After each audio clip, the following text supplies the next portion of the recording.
Good evening and welcome to our place tonight. We have a rather special show for you and I hope you do stick with us. We're going to meet a young man who makes very good records. He's fine on television. Live on stage, he is incredible. Mr. Wayne Newton, and he'll be talking to us in just a couple of moments. We're going to meet a lovely lady who a couple of years ago was responsible almost single-handedly for causing the United States Supreme Court to reevaluate the relationship between state and church and to eliminate prayers from public schools. They'll be with us in just a couple of moments. The Mac-O'Carey Combo will also be here. You know, you may have been hearing this next musical number you're going to hear on radio stations recently. It's rather unusual because it's in a scene from a motion picture called Deliverance.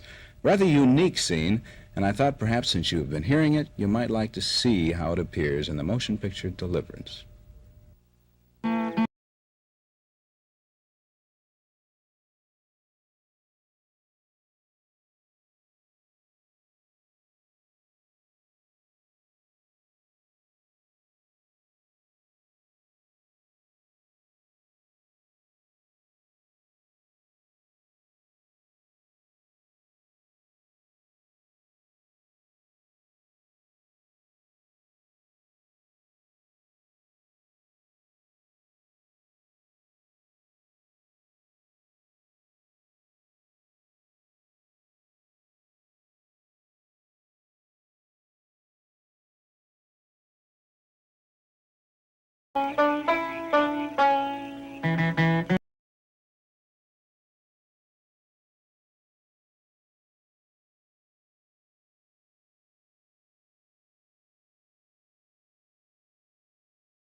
We talked about Wayne Newton as a superb performer a while ago. You know, Wayne, the other day I was looking through a record shop and noticing that you can kind of divide, at any given time, you can kind of divide the records into records that appeal to the young, records that appeal to middle-aged people, records that appeal to older people, country, western, so forth.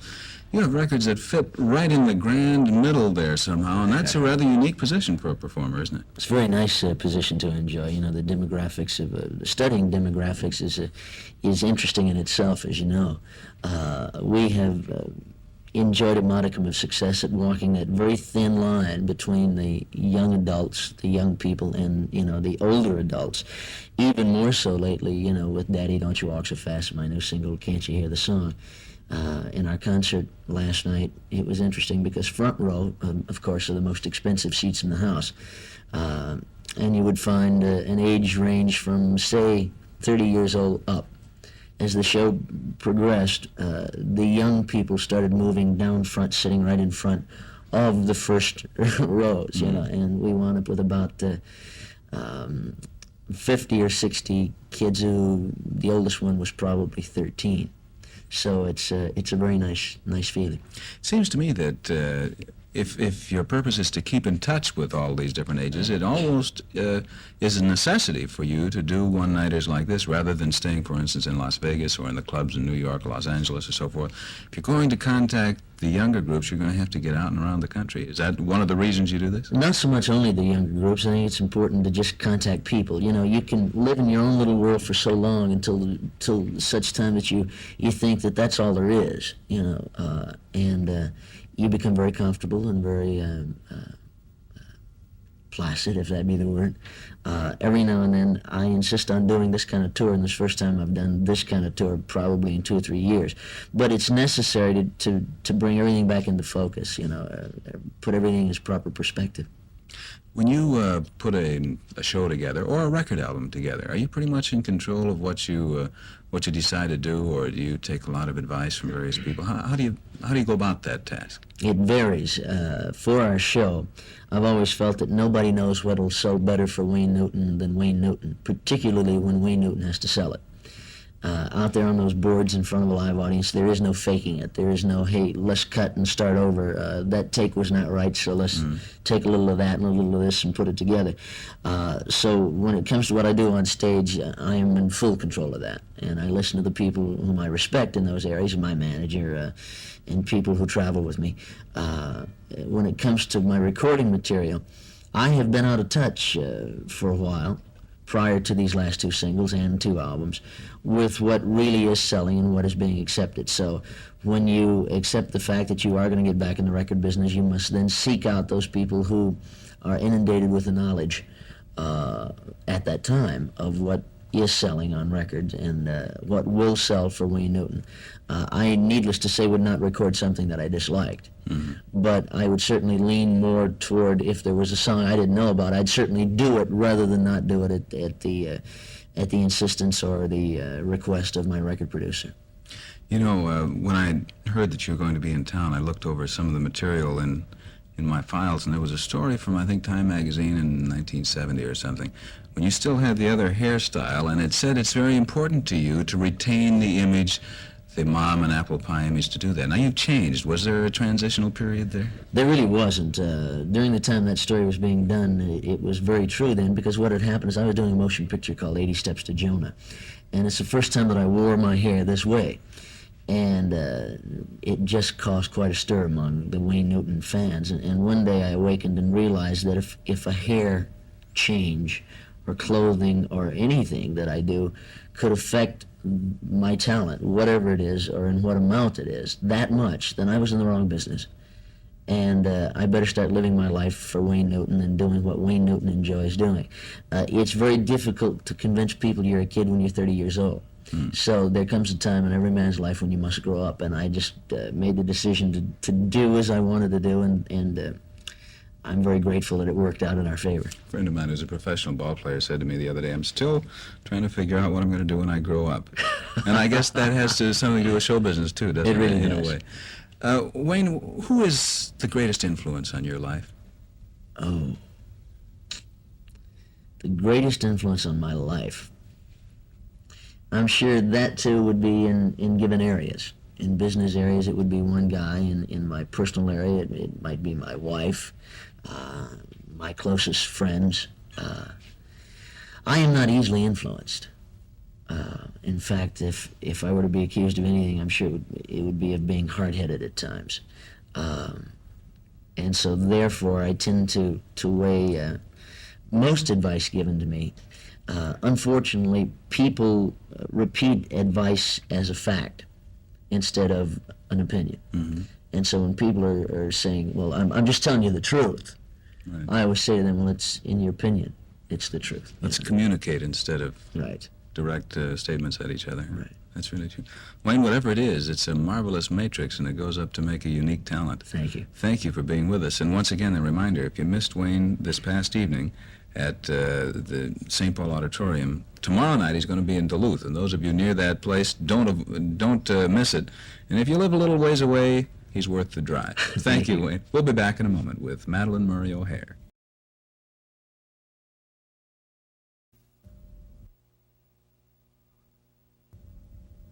However you feel about the thoughts, ideas, ambitions of Madalyn Murray O'Hare, you still must respect the fact that she is a very, very courageous lady.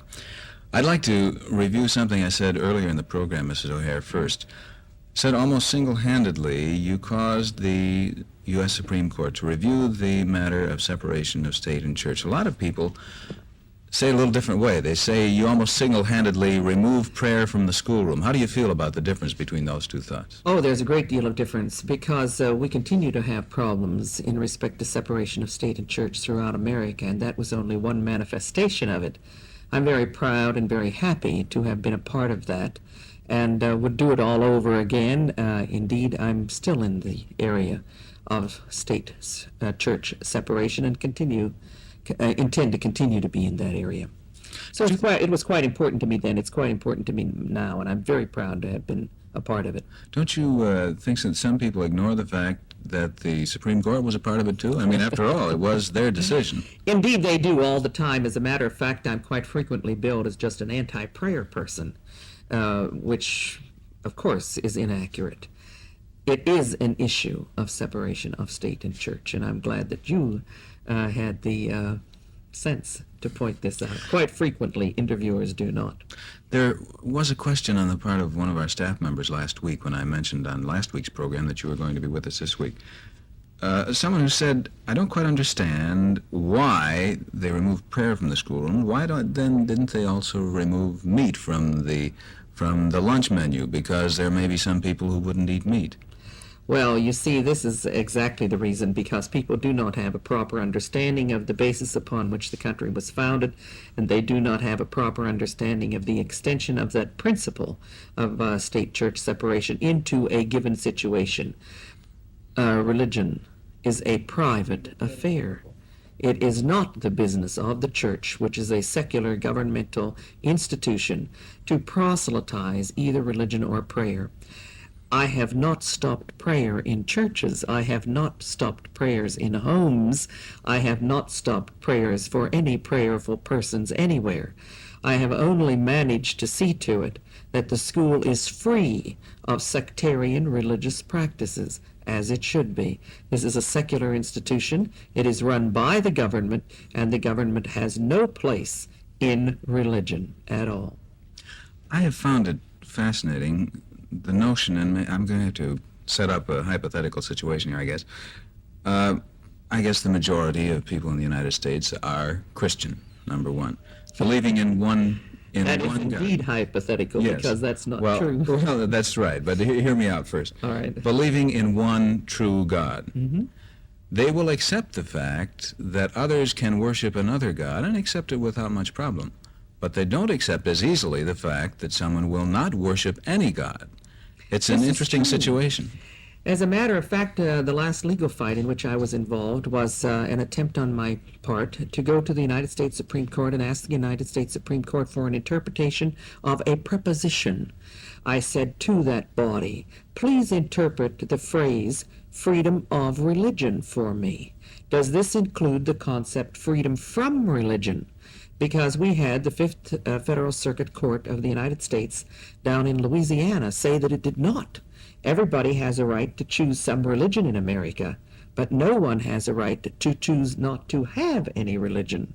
And this, of course, is the position of the atheist. We choose freedom from religion.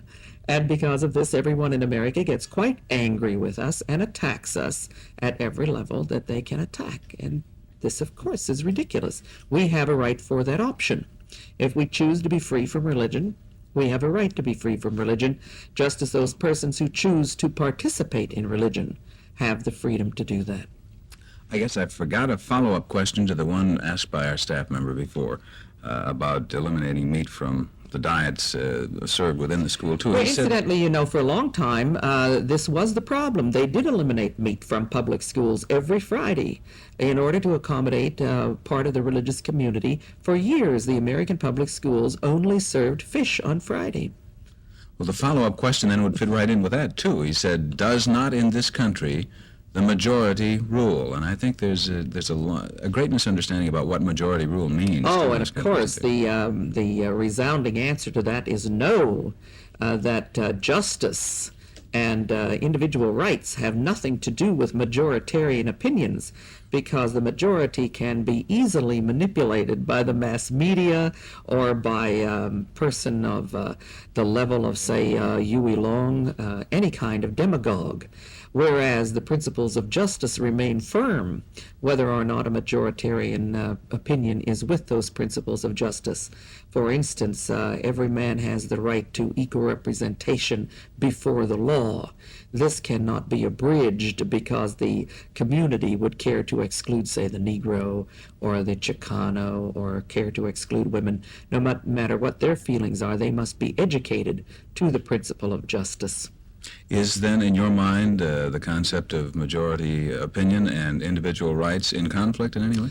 I think that quite frequently they are in conflict. I think that the majority in America might well decide that, for instance, that there should be no busing, or that there should not be equal opportunity for the Negro child. I think right now our intellectual climate is such that the Negro child would be excluded, particularly in great northern cities, from equal educational opportunities.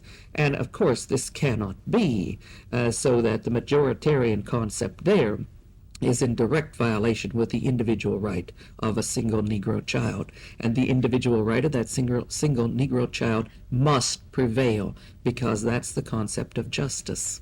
Were you brought up as an atheist, or was this something you chose as an adult? No. I chose this when I became of an age of intellectual discretion.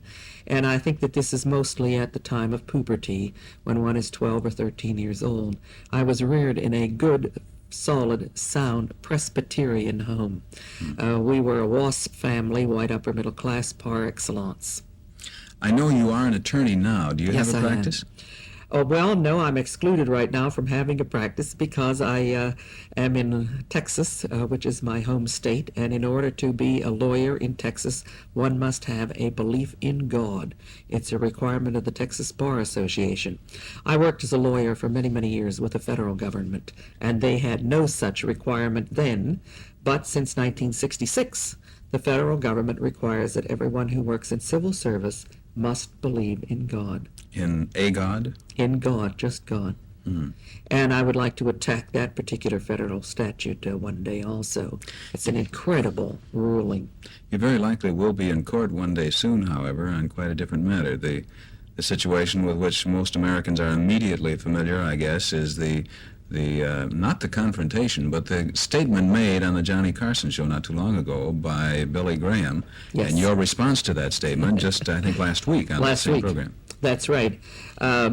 Billy Graham had stated that he had received from me a letter so full of four-letter words that he didn't even know the import of some of those words. And it's incredible to me that this man should get on national television and make such a charge against me, conceivably because, oh, well, atheists are fair game and I can say anything I want to say about an atheist. I have said to the national news media over and over again, and Billy Graham has not challenged it, that he is an out-and-out liar. He has no such letter from me. This is not in my lifestyle to write these kind of letters to persons of importance in America. And up until he called me a person who would write such letters, I thought that he was a person of importance in America. My opinion of him has been considerably downgraded. I have given him every opportunity to reply. I have written him a direct letter demanding that he apologize. The first letter you've written to him? The first letter I've written to him was a demand for an apology. And of course, Johnny Carson and his network were both very, very kind to give me an opportunity to reply to Billy Graham. And Billy Graham hasn't answered, so I have no alternative now but to go into court and force him to say to the nation that he did this without substance and that he indeed had lied about me. Now, setting that issue aside from the next question, because I would not want the two questions to become intermixed. That one's over. All right. This one starts. The question of four-letter words is one to which you have paid a great deal of attention, isn't it? Yes, I have paid a great deal of attention, and this is simply because this is another aspect of separation of church and state. I will not permit the religious community to charge certain words and make them inutterable. I feel that this is a fallacious kind of way for the church to proceed. For instance, and I used this example on the Johnny Carson show, if I would say to you, who is your principal advertiser for this show? And you told me, and I would say, well, now, as the cardinal of the American Atheist Church, I'm going to make that word anathema. You can no longer repeat that word. It takes it out of circulation. And what the church has taken out of circulation are all of the words that are bodily functions that are life-sustaining, which means that this is an attack of the church upon life functions. And I say over and over and over again that religion is anti-life, and religion is anti-sex. And a good example of this is the fact that all of the life processes of our body and all of the parts of our body which have to do with the most vital functions, without which we could not live, these are verboten words by the church. And this is an illustration of the fact that the church is really anti-life and particularly anti-sex. So we talk a great deal about four-letter words, and we talk a great deal about sex. Mrs. O'Hare, you were mentioning that you're going to be with a fascinating man tomorrow here in the Twin City area, right? Oh, one of the most fascinating men in America. I decided to stay over. I came up here for several television stations and to appear at the University of Minnesota. I finished with those, but on Sunday, Dr. Albert Ellis will be here, and he is one of the original persons in America who helped to bring about the sexual revolution with his interpretation of freedom of sexuality, human sexuality. And he is going to be here at the St. Paul Hotel at 6 o'clock, and we're going to have a fascinating symposium. Dr. Lonnie Myers, a woman sexologist, will also be here, and we intend to talk at great length about the impact of sex on the human life. And I intend to add that religion has been the principal repressant of human sexuality throughout the history of Western culture. Those are some of the thoughts of Madalyn Murray O'Hare. Thank you much for being with us. You know, when I talk to someone like you, I would like to say, I guess, at the beginning of the interview sometimes, you may disagree, but before you repeat, yes, I disagree, and stop listening, listen and hear some ideas, because whether you agree or not, it's a fertile area. Oh, it is. It's a fascinating area. Thank you very much, Miss O'Hare. I enjoyed it. We'll be back in a moment.